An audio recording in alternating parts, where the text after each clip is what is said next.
de partout. Hein. D'accord, nous sommes chrétiens, vous êtes chrétiens, nous sommes sur le plateau. Juste 4 conseils pour tout chrétien qui attend l'accomplissement de ses promesses. Il arrive que tout le monde qui se retrouve à l'église, qui se retrouve dans le corps de Christ, qui est l'église, a ses promesses. La première des choses, pour tout celui qui attend l'accomplissement de ses promesses, j'ai illustré ça de la nation Israël. Israël était en Égypte. Il attendait l'accomplissement de ses promesses. Mais ça a mis longtemps, 40 ans, 400 ans. Il attendait toujours. Donc, premier conseil pour toi qui attend l'accomplissement de tes promesses, aie la persévérance. Okay. La persévérance, c'est l'une des choses qui doit nous caractériser, nous qui sommes à l'attente de l'accomplissement de nos promesses. Même en Matthieu 25, la Bible dit, lorsque les 10 vierges attendaient l'époux, la Bible dit, lorsque l'époux a tardé, tout s'assoupir et s'endormir. C'est lorsque Christ tarde que le sommeil frappe les chrétiens aujourd'hui. Or que le sommeil c'est la distraction, le sommeil c'est le péché. Donc nous devons apprendre à persévérer. Vous tous qui avez des promesses, tenez ceci. Si vous arrêtez de persévérer, vous ne verrez jamais l'accomplissement de vos promesses. Quiconque arrête, quiconque stoppe la persévérance, quiconque se fatigue, il ne vivra jamais ses promesses. Vivre ses promesses, c'est pour ceux-là qui persévèrent. Très bien. Deuxième conseil aux chrétiens. Deuxième conseil pour tous ceux-là qui attendent l'accomplissement de leurs promesses. La Bible dit, lorsque Dieu a vu, Dieu dit ceci, je suis descendu pour les délivrer. C'est Dieu qui parle. Il dit à Moïse, je suis descendu. Mais si vous demandez à Israël, avez-vous vu Dieu? Israël vous dira, non, nous avons vu Moïse. Ça veut dire Dieu descend, mais eux voient Moïse. Ça veut dire que chaque fois que Dieu vient pour accomplir ses promesses, il va porter le corps de quelqu'un. Okay. Il va porter le corps de quelqu'un. Ça veut dire quoi? Pour tout celui qui attend l'accomplissement des promesses, apprenez à honorer et à respecter les hommes de Dieu.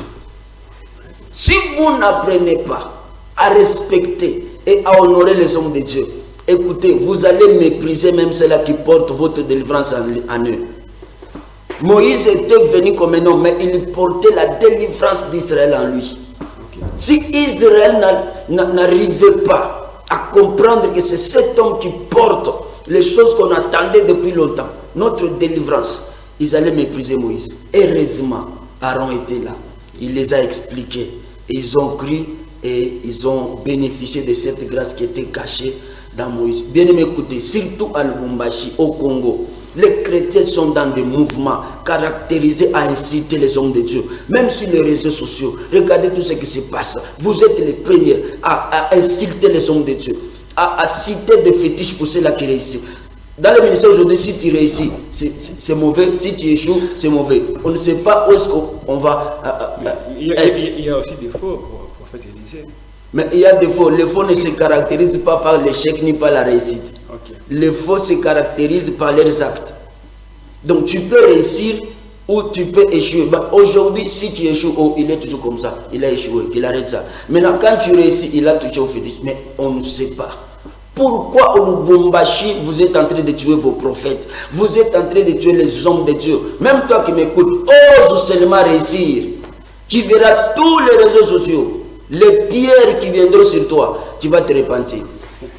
Merci beaucoup, prophète. Alors, troisième conseil aux chrétiens. Oui, pas seulement honorer les hommes de Dieu, mais apprenez aussi à être hospitalier. Okay. Abraham attendait la visitation pour avoir l'enfant, mais il fallait qu'il exerce l'hospitalité pour recevoir l'enfant. Il a reçu les 3 anges. La Bible dit aussi qu'il y a encore la femme de distinction. Elle attendait l'enfant depuis sa jeunesse. Elle n'avait jamais trouvé l'enfant. Mais lorsqu'il a reçu Élisée dans sa maison, elle a reçu l'enfant. Okay. Troisième conseil. Pour vous tous qui attendez l'accomplissement des promesses comme moi aussi j'attends l'accomplissement de ces. Pourquoi je n'insiste jamais. Même vous aussi vous attendez. J'attends. Okay. J'attends. Donc, troisième conseil. Lorsque Dieu est descendu pour délivrer son peuple, qu'est-ce qui est arrivé? Lui, Dieu, il dit, je suis descendu pour le délivrer. Lorsqu'il descend, c'est pour accomplir ses promesses. C'est pour réaliser son plan, son projet avec son peuple. Mais Pharaon, un homme, il s'oppose à Dieu. Okay. Il s'oppose à Dieu. Un homme qui s'oppose à Dieu. Écoutez, ça peut arriver que dans le parcours vers l'accomplissement de vos promesses, que vous puissiez vivre l'opposition. Vous n'êtes pas la première personne. Vous tous qui vivez l'opposition sur votre chemin, Arrêtez de pleurer. Vous n'êtes pas la première personne. Même Dieu a connu l'opposition. Lorsqu'il est venu pour accomplir son plan, Pharaon s'est opposé à lui. Si même Dieu a rencontré l'opposition, mais comment fait-il que nous, les chrétiens, nous abandonnons quand il y a l'opposition? Nous ne devons pas abandonner. Nous, les chrétiens, nous devons atteindre le niveau de non-retour. C'est-à-dire le niveau de non-retour. C'est-à-dire lorsque tu es là, quelle que soit l'opposition, la tempête, les combats, les menaces, tu es là. Bien-aimé, que Dieu vous donne le front de pierre pour ne pas reculer quand il y a de l'opposition, quand il y a les combats. Comme moi, là, je ne recule jamais. J'avance toujours. Prophète Élisée, quatrième conseil aux chrétiens. Quatrième conseil, lorsque Dieu a rencontré l'opposition, Dieu a décidé de frapper. Dieu a décidé de frapper. Il a frappé Pharaon par 10 plaies. Là, ça parle de combat spirituel. Quand l'opposition persiste, lève la main, commence à frapper dans les combats spirituels. Bien-aimés, écoutez-vous, tous qui attendez l'accomplissement des promesses, ne négligez pas les combats spirituels. Levez-vous, levez-vous, combattez. Les combats spirituels et bibliques, les combats spirituels et réels. Ne négligez pas ça. Le diable, il est fort, ne vous trompez pas. Il peut empêcher l'accomplissement des promesses si tu es distrait. Dieu lui-même a décidé de frapper. Bien-aimé, à partir de ce matin, lève-toi dans les combats spirituels. Surtout toi qui as beaucoup traîné dans l'attente de l'accomplissement de tes promesses, lève-toi, commence à frapper les combats spirituels. Prends même des gènes. S'il y a des esprits qui te résistent, prends les gènes, frappe encore fort. Jusqu'à ce que tu verras l'accomplissement. En tout cas, ce matin, que Dieu vous bénisse.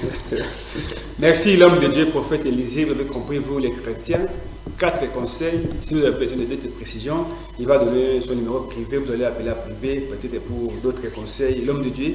Alors, le numéro de contact et puis l'adresse, il faut voir l'église, c'est où? D'accord, nous sommes au Bel Air. Bel Air, avenue Mandieu prolongé, coin chemin public. Nous sommes là, sur le Church. Dès que tu es sur Philaos, ou bien tu es sur Philaos ou bien Mazout, tu demandes seulement aux motards qui sont là de vous amener à l'église sur le way. Vous serez les bienvenus, nous allons vous accueillir. Le numéro de contact est là, 099 082 54 63. 099 082 54 63. Appel, WhatsApp, tout, vous allez nous trouver. Merci beaucoup.